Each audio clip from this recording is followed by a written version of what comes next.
నమస్కారం. ఈనాటి మన ఆసక్తికరమైన కథావిశ్లేషణకు స్వాగతం. ఈరోజు మనం మహాభారత కాలం నాటి ఒక అద్భుతమైన, ఎప్పటికీ నిలిచిపోయే ఒక గొప్ప కథను తెలుసుకోబోతున్నాం. అహంకారం, భౌతిక శక్తి, అలాగే వీటన్నింటినీ నియంత్రించే ఒక అత్యున్నతమైన లక్షణం. వీటి చుట్టూ తిరిగే ఒక గొప్ప సత్యాన్ని ఈరోజు మనం లోతుగా విశ్లేషిద్దాం.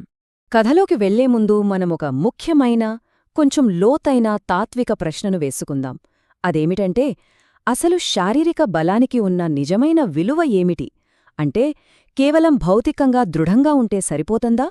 అపారమైన శక్తికి గొప్పతనం చేకూరాలంటే ఏదైనా ఒక దాగి ఉన్న అర్హత కాని లేదా ఒక ప్రత్యేక లక్షణం కాని అవసరమా? ఎంతో శక్తిమంతులైన వారు కూడా కొన్నిసార్లు ఎందుకు ఘోరంగా విఫలమవుతారు? ఈ ఆలోచనలను మనసులో ఉంచుకొని మనం కథలోకి ముందుకు వెళ్దాం. మొదటి విభాగం: భీముడి గర్వం. మనందరికీ తెలుసు, ఈ కథకు కేంద్ర బిందువు మహాభారత వీరుడైన భీముడు. తన భౌతిక బలం పట్ల అతనికి మామూలు గర్వం ఉండేది కాదు, చాలా ఎక్కువగా ఉండేది. తన గొప్పతనాన్ని, ప్రపంచంలో తన స్థాయిని కేవలం ఆ భౌతిక బలం ద్వారానే కోల్చుకునేవాడు. అయితే ఒకరోజు అడవిలో ఒక ఆశ్చర్యకరమైన సంఘటన జరిగింది. పర్వతాలను సైతం అవలీలగా కదిలించగల మహాబలశాలి అయిన భీముడు ఒకవైపుంటే, మరోవైపు చాలా బలహీనంగా, అలిసిపోయి దారికి అడ్డంగా పడుకుని ఉన్న ఒక వృద్ధకోతి ఉంది. అసలు ఏమాత్రం పోలికే లేని ఈ రెండు విరుద్ధమైన పాత్రల మధ్య జరిగిన ఒక గొప్ప సంఘర్షణే మన ఈనాటి కథకు ప్రధాన ఆధారం. రెండవ భాగం: దారిలో అడ్డంకి. భీముడు అలా అడవిగుండా ప్రయాణిస్తుండగా తన దారికి అడ్డంగా ఉన్న ఆ వృద్ధకోతిని చూశాడు. ఒక సామాన్యమైన జంతువు తన దారికి అడ్డురావడం అతని అహంకారానికి అస్సలు నచ్చలేదు.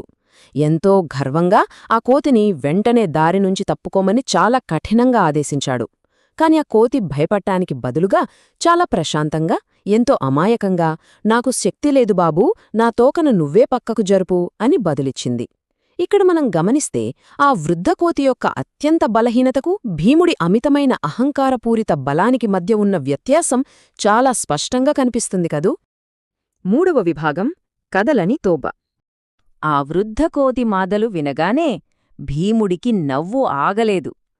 ఒక ముసలికోతి తోకను పక్కకు జరపడం ఎంత చిన్న పని! అది చాలా తేలికైన విషయంగా భావించి నవ్వుతూ వెళ్ళి ఆ తోకను పట్టుకున్నాడు. ముందు తేలికగా పక్కకు లాగడానికి ప్రయత్నించాడు, కాని అది రాలేదు. ఆ తరువాత తన సంపూర్ణ శక్తిని, అంటే ప్రపంచాన్ని గడగడలాడించే తన ఎనలేని బలాన్నంతా ఉపయోగించి గట్టిగా లాగాడు. కాని ఆశ్చర్యం, ఆ తోక ఒక్క అంగుళంగుడా కదలేదు. అతని అపారమైన భౌతిక బలం ఒక చిన్న కోతి తోక ముందు పూర్తిగా, ఘోరంగా విఫలమైపోయింది. నాలుగవ భాగం: గొప్ప బహిర్గతం. ఈ క్షణంలో భీముడికి అసలు ఏం జరుగుతోందో అర్థం కాలేదు. తన అపారమైన భౌతిక బలం అంత ఘోరంగా విఫలమవడంతో అతను తీవ్ర దిగ్భ్రాంతికి గురయ్యాడు. ఏ బలం వల్ల ప్రపంచం మొత్తం తన పాదాల వద్ద ఉందని గర్వపడ్డాడో, అదే బలం ఒక సామాన్యమైన వృద్ధకోతి తోకను కదపలేకపోవడం అతని అహంకారంపై ఊహించని పెద్ద దెబ్బ. ఆ షాక్ నుంచి తేరుకోలేక తన ఎదురుగా ఉన్నది ఒక సామాన్యమైన కోతి కాదని గ్రహించి, "అసలు మీరు ఎవరో?" అని ఎంతో ఆతృతగా అడిగాడు. ఇక్కడ నాటకీయత తారాస్థాయికి చేరుకుంది. సరిగ్గా ఆ ఆసక్తికరమైన క్షణంలో ఆ కోతి తన అసలు రూపాన్ని చూపించింది. ఆ వృద్ధకోతి మరెవరో కాదు, శ్రీరామభక్తుడు, మహావీరుడు అయిన ఆంజనేయుడు, సాక్షాత్తూ హనుమంతుడే. ఈ ఊహించని మలుపు ఈ కథను మరో స్థాయికి తీసుకువెళ్తుంది.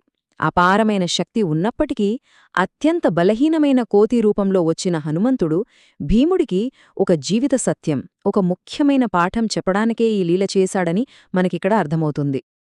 ఐదవ విభాగం: వినయం ద్వారా శక్తి.